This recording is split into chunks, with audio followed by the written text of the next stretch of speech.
silakan dipersiapkan, silakan berdoa dulu. Berdoa menurut agama dan budaya masing-masing. Berdoa mulai.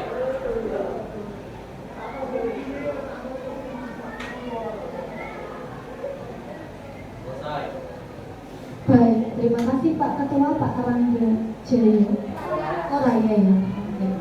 Selanjutnya sebelum saya melanjutkan pembelajaran kita pada hari ini, saya mau mengabsen dulu.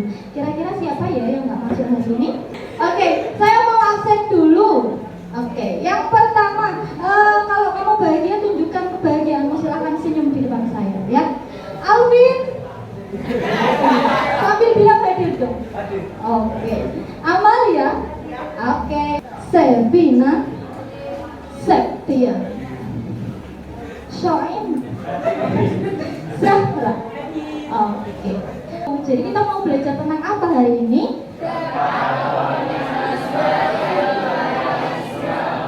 Kok tahu?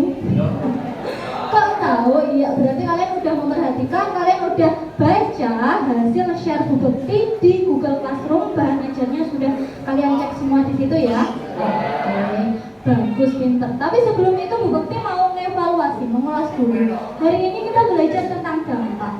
Sebelumnya kalian sudah mempelajari tentang apa aja ya? Tentang kebijakan. Ya kan, mulai dari Portugis dan Spanyol datang ke sini, ya kan, VOC, ya kan. Terus habis itu apa habis VOC? Republik Batam. Terus habis itu Inggris. Terus habis itu pemerintahan Hindia Belanda, baru perlawanan yang kalian presentasikan kemarin, ya kan, mulai dari Sultan Agung Tirtayasa, ya kan. Nah, hari ini kita akan belajar tentang dampaknya, ya kan. Kalian udah belajar kebijakannya, perlawanannya. Sekarang kita membahas tentang dampak kolonialisme, imperialisme. Apa sih dampaknya gitu? Tapi sebelum itu, silakan perhatikan di depan dulu, silakan diperhatikan. Untuk tujuan pembelajaran ini, untuk pengetahuannya dulu. Jadi nanti kalian diharap bisa menganalisis dampak dan menyimpulkan dampak politik, ekonomi, sosial, budaya, pendidikan, ya, dari Portugis, Spanyol, Belanda, dan Inggris. Ini untuk pengetahuannya. Sementara itu untuk keterampilannya nanti melalui diskusi dan pemecahan masalah. Jadi nanti kalian akan memecahkan suatu masalah untuk menyajikan dalam bentuk infografis. Sebelum kita membahas tentang ini semua, jadi Bu Bekti mau menunjukkan sesuatu dan kalian harus menghubungkan kira-kira apa ya hubungannya benda ini dengan pembelajaran kita pada hari ini. Jadi Bu Bekti jauh-jauh dari Ngerau itu membawa ini. Ada yang tahu apa ini? Kira-kira apa hubungannya teh ini sama materi kita hari ini, sama dampak penjajahan bangsa barat? Ada yang tahu? Angkat tangan. Teh kan diambil dari perkebunan teh. Oke, iya benar. Perkebunan teh itu salah satu dampak dari Belanda itu tanam paksa. Oke, benar semuanya? Benar apa enggak? Tepuk tangan buat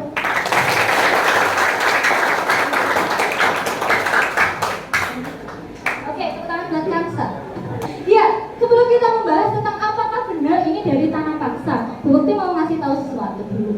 Kita mau bahas, kita ngulas materi ini dulu. Jadi kalau disimpulkan kira-kira ini dampak positif apa dampak negatif ya? Positif. Berarti penjajahan nggak melulu dampak negatif dong? Tapi ketika kamu mendengar penjajahan, kenapa selalu muncul kata-kata ini? Ya nggak sih? Identik dengan penjajah itu membuat Indonesia semakin miskin, Bu. Ya berat. Penjajah itu gara-gara tanam paksanya itu loh, membuat Indonesia semakin kelaparan, kehidupannya nggak layak. Kenapa selalu hal itu? Belanda itu selalu melakukan eksploitasi entah kerja paksanya, tanam paksanya, sistem gelondongnya.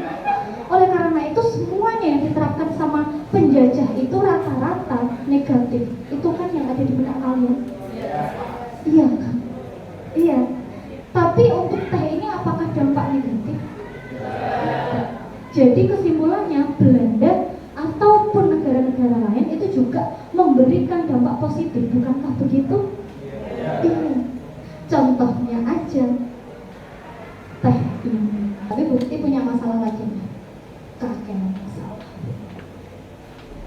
ini enggak?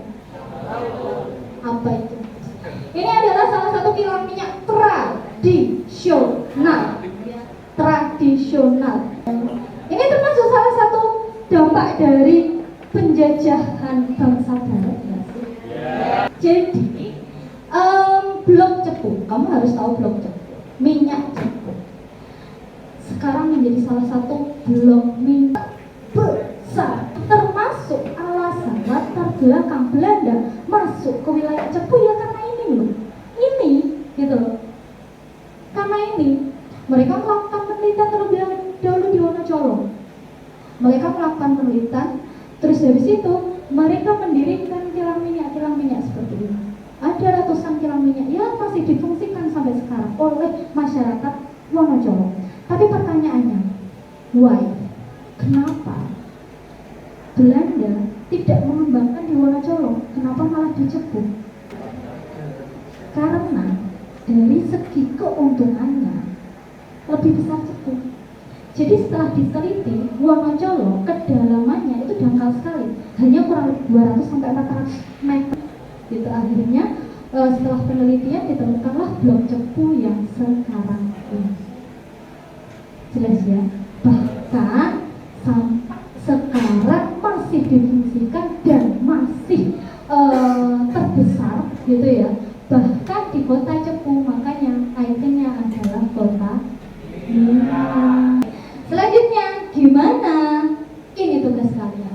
Dampak yang lainnya gimana? Itu yang menjadi tugas kalian. Bu Bekti kasih LKPD-nya, nanti kalian bisa kerjakan. Jadi kalian kan udah gabung ke kelompok nih. Sebelumnya udah saya kasih panduan untuk bergabung ke kelompok biar kita cepat hari ini, biar nggak lama-lama. Di sini mana kelompok 1? Kelompok 1, oke. Kelompok 2, oke. Ini nggak ada ya? Nggak ada ya, nggak usah. Kelompok 3, oke. Kelompok 4, oke. Kelompok 5, oke. Silakan masing-masing ketua kelompoknya mengambil LKPD-nya.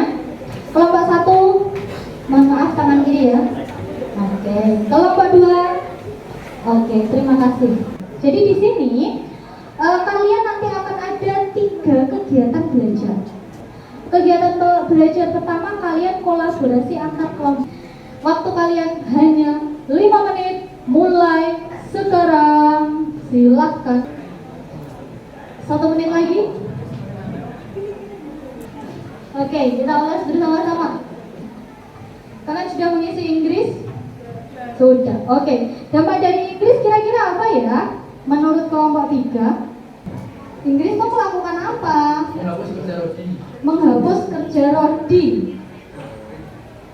Oke ya? Oke, tepuk tangan buat kalian semua. Setelah kalian selesai belajar kegiatan belajar 1 ya, nah selanjutnya silakan dibuka kegiatan belajar 2. Ini waktunya singkat aja, itu gampang. Silahkan kolaborasi antar kelompoknya. Silahkan bagi siapa yang mau mengerjakan politik, siapa yang mau mengerjakan sosial, ekonomi, budaya. Silahkan dibagi. Habis itu nanti, ini waktunya singkat aja ya, 10 menit cukup kan ya. Setelah selesai nanti semua LKPD-nya dikumpulkan ke bubuk.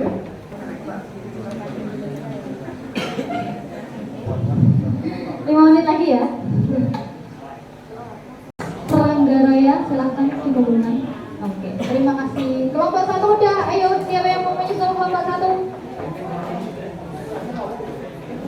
Oke, kelompok 5, terima kasih. Sekarang silahkan kalian kerjakan kegiatan belajar ketiga. Jadi saya akan memberikan beberapa permasalahan pertanyaan kepada kalian.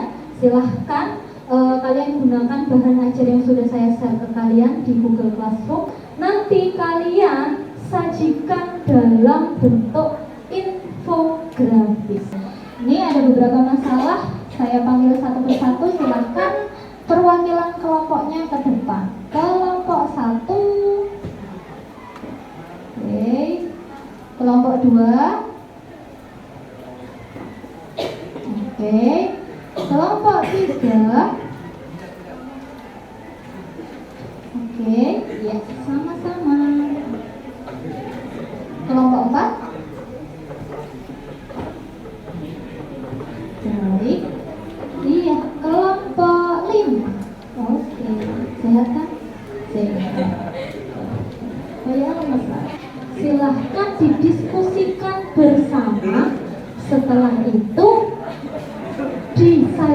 disajikan dalam bentuk infografis.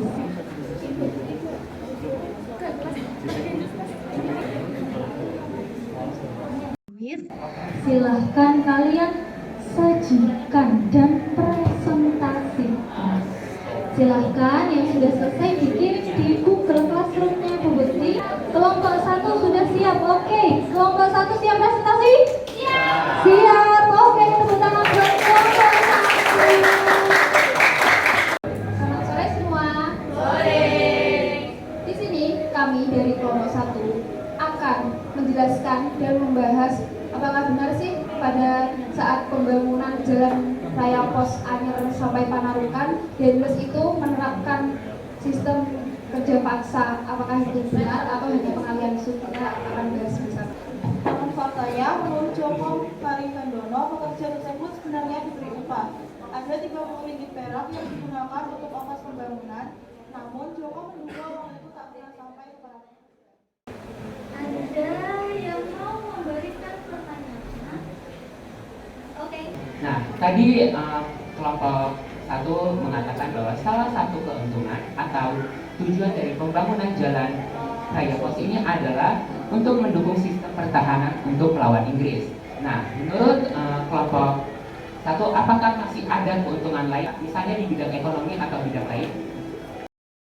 Saya akan jawab pertanyaan dari Adit. Untuk dampak ekonominya itu Denles menerapkan sistem pemungutan pajak. Nah, di setiap pembangunan jalan raya Panarukan itu kan ada pos. Nah, itu kan panjangnya sekitar 1.100 km. Posnya itu jaraknya dari pos 1 ke pos berikutnya itu sekitar 100 meter. Nah, di setiap pos itu 100 km maaf. Dan itu mereka wajib membayar pajak di setiap posnya. Untuk permasalahan ini berarti sudah jelas ya?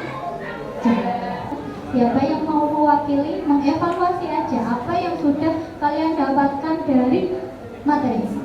Nah, evaluasi menurut saya pada hari ini adalah ternyata kedatangan bangsa Eropa ini ke Indonesia tidak hanya memberikan dampak negatif saja, tetapi juga memberikan dampak positif bagi kita. Baik, evaluasi pada hari ini.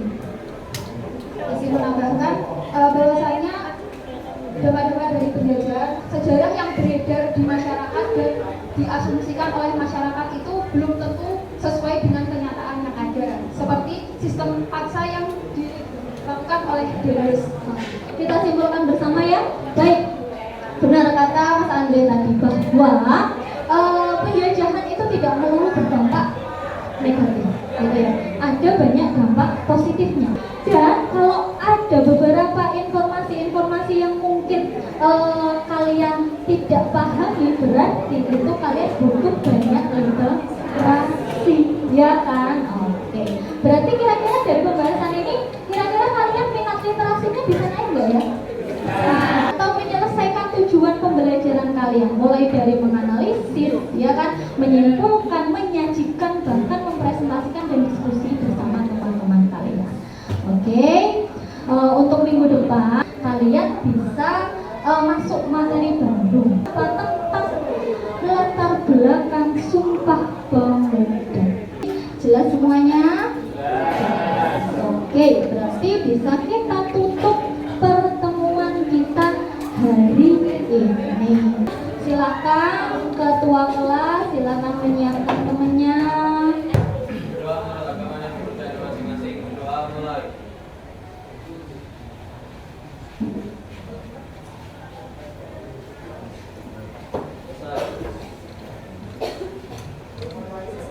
Baik, terima kasih ya. Terima kasih hari ini kalian sudah menyelesaikan tugas dengan semangat sekali meskipun kita belajarnya siang-siang ya. Oke, sekian, sampai jumpa.